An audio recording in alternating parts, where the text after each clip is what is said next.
位于整个东南亚的几何正中心位置，这样的核心区位自然让大家从沙巴出发，到哪儿都很近。比如飞中国香港、深圳、广州，不过3小时而已；飞新加坡、菲律宾马尼拉，不过2小时罢了。哪怕是更远的中国北京、韩国首尔、日本东京，也不过5小时的航程。要知道，从沙巴首府亚比出发，到这些世界知名城市都有直飞哦。嗨，大家好，我是独立离岸顾问 Sean， 关注我，让你全球都有人。尽管马来西亚联邦政府第2家园新政姗姗来迟，但是就在刚刚过去的2024年4月，马来西亚沙巴自治州内阁正式批准了沙巴第2家园沙巴 MM2H。哎，不是大马联邦政府要更新第2家园了咩？怎么突然冒出个沙巴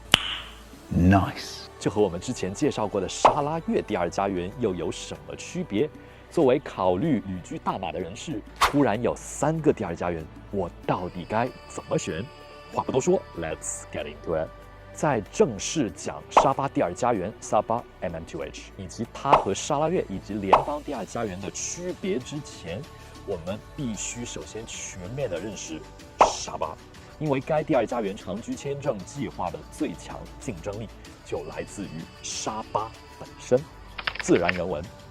沙巴又叫做北婆罗洲，和沙拉越一样，都是前英国殖民地。沙巴现在是马来西亚的自治邦州，什么概念？和沙拉越一样，就类似于中国的香港、澳门一样，享有高度的自治权，包括选举权和立法权等等。因此，大家就不难理解沙巴为什么有独立于西马和东马沙拉越的第2家园政策了。而且现在拿着沙巴和沙拉越的第2家园签证，可以完全自由的在西马出入生活。要知道，西马人进东马沙巴、沙拉越一次最长只能待90天哦。你说这是不是超像中国大陆和香港、澳门特区的关系？另外，沙巴的自然地理位置可以用得天独厚4个字来形容。大家看看地图，沙巴毗邻我们之前做过视频的马来西亚联邦政府直辖区纳敏。要知道，纳敏拉布万在1984年之前就曾是沙巴的一部分。位于整个东南亚的几何正中心位置，这样的核心区位自然让大家从沙巴出发，到哪儿都很近。比如飞中国香港、深圳、广州，不过3小时而已；飞新加坡、菲律宾马尼拉，不过2小时罢了。哪怕是更远的中国北京、韩国首尔、日本东京，也不过5小时的航程。要知道，从沙巴首府亚比出发，到这些世界知名城市都有直飞哦。沙巴凭什么这么牛？要知道，沙巴可是整个马来西亚乃至东南亚旅游界的金字招牌。沙巴位于北半球台风地带以南，相比紧邻沙巴的邻居菲律宾，沙巴几乎完全不受台风的干扰。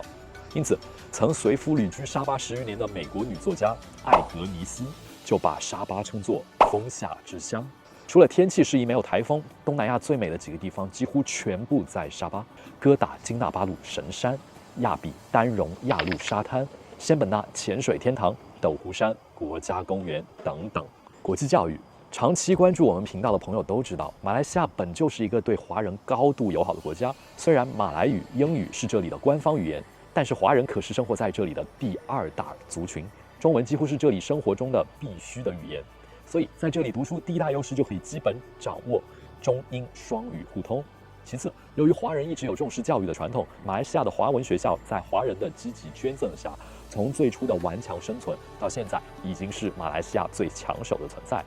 大有带动学区房涨价的架势。所以，这里的华文学校教育质量高、费用低的优势，不仅仅吸引了华人群体，更是吸引了周边有经济实力的印度、韩国、日本等国的学生。沙巴目前拥有国际学校共6所，主要分布于首府亚比和东部著名城市斗湖。华文教育也是沙巴州的一大特色，光华文小学就有83所，而且马来西亚的高中毕业学历在英美中俄等东西方各国的认可度都非常高，所以从这里往西方申请大学，或者以华侨生的身份前往中国国内读名校，都是具有得天独厚的优势的。如果您对马来西亚的国际学校环境还比较陌生，也欢迎回看我们频道今年出的移居马来西亚首选吉隆坡，为什么孩子留学大马吉隆坡雪兰莪首都圈最佳？这里面有以马来西亚首都吉隆坡为代表进行详细介绍。据官方人士透露，截止到去年年底，活跃的第二家园身份持有者已经超过了5.6万人，其中中国占2.47万人，接近一半，其次是日本和韩国。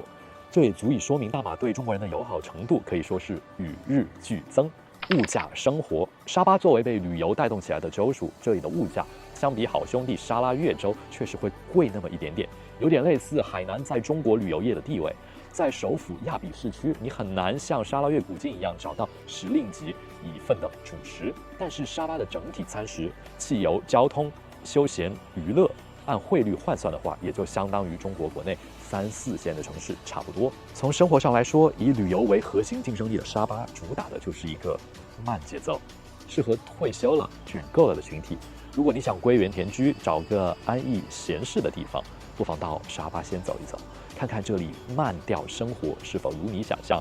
看看这里相对落后的城市状况能不能满足你豪爽一把的理由。大家看我聊沙巴的时候，时不时就提到沙拉越，这里很有必要给大家简单总结一下东马、沙拉越和沙巴这剪不断、理还乱的沙两兄弟。相比西马这边30多个种族和谐共处，也完全不排外，尤其东马对华人更加友好。那种有爱的多元包容实在是让人感动。在沙巴和沙拉越，华人是仅次于原住民以外的最大种族，甚至超过了马来人。东马土地面积占到全马的60%，却只有全国人口的20%。自然资源，尤其是石油、天然气等化石能源，储量相当的丰富，有山有海，更是沙巴旅游赖以生存、长足发展的天然支柱。所以，东马的潜力是不是值得旅居呢？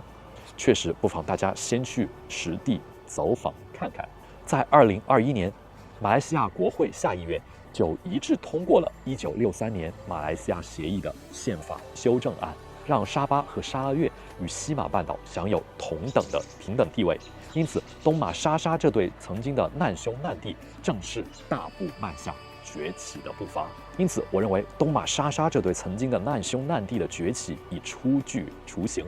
沙巴、沙拉越相对落后于西马，过去确实是由于大马政府对这里的重视程度不够，总体资源都是往西倾斜，这里的税收一大部分都被用于西马的建设。从相对中肯的数据来看，能够留在沙巴当地的税收只占到了总体征税额的20%，所以这里的后劲用脚都能够想得到。当然，随着这里旅游声望与日俱增，大马国际国内环境的变化以及第二家园政策的开放，沙巴崛起已成大势所趋。沙巴第二家园不仅能够促进沙巴当地发展建设，也能够给长期规划长居身份的各位提供性价比极高的途径。事不宜迟，让我们来看看沙巴 MM2H 到底有什么要求呢？在沙巴内阁4月的官方声明中，主要透露了第二家园政策的以下调整：一、申请人的年龄被允许降低到30岁以上；二、需在当地银行开设一个银行账户，并存入20万马币的定期存款；三、在沙巴州投资房产不低于60万马币；四、每年至少在沙巴居住30天。注意，这30天是需要在沙巴当地的，但是不要求连续居住，只要在365天里面累计满30天居住即可。五、无犯罪证明和必要的身体检查。沙巴更为具体的第二家园详细政策预计将于5月底全面公示，但从整体政策上，我们可以看出，现在沙巴的第二家园新政其实和它的东马兄弟沙越非常相似。感兴趣的朋友也可以回看我们频道沙拉越的专题视频《沙越第二家园 MM2H 居留权项目面面观》。当然，我相信大家最关心的还是马来西亚联邦第二家园、沙拉越第二家园以及沙巴第二家园这3者到底怎么选。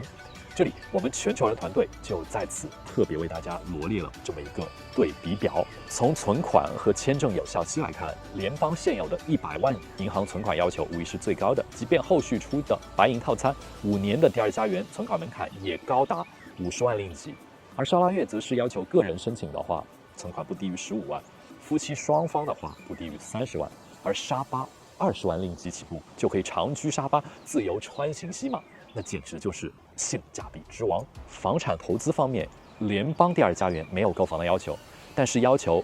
离岸收入不低于4万令吉每月。沙拉越对于50岁以下的申请者有50到60万的购房要求，或者子女当地就读学校的要求。而沙巴的消息指出，最低要求房产投资60万令吉，5年后可以出售房产。这里可以说联邦层面的第二家园是最有竞争力的。居住要求方面，联邦这边原先的要求是90天，新政落地后的要求预计将是60天，而东马的沙巴、沙拉越都只有30天的要求。而沙巴我们前面有提到，对外交通丝毫不逊色于西马，因此在满足居住要求方面，沙巴在这3者中无疑是最佳的。最低申请年龄，联邦2家现有的政策是35岁，新政可能降低到30岁，而沙巴和沙拉越只有30岁，沙稍微占优。综合以上的各项条件看，如果您更偏好自然环境，流动资金和当地居住时间又不想被过多的占用，也有投资房产的打算的话，那么毫无疑问可以优先考虑沙巴。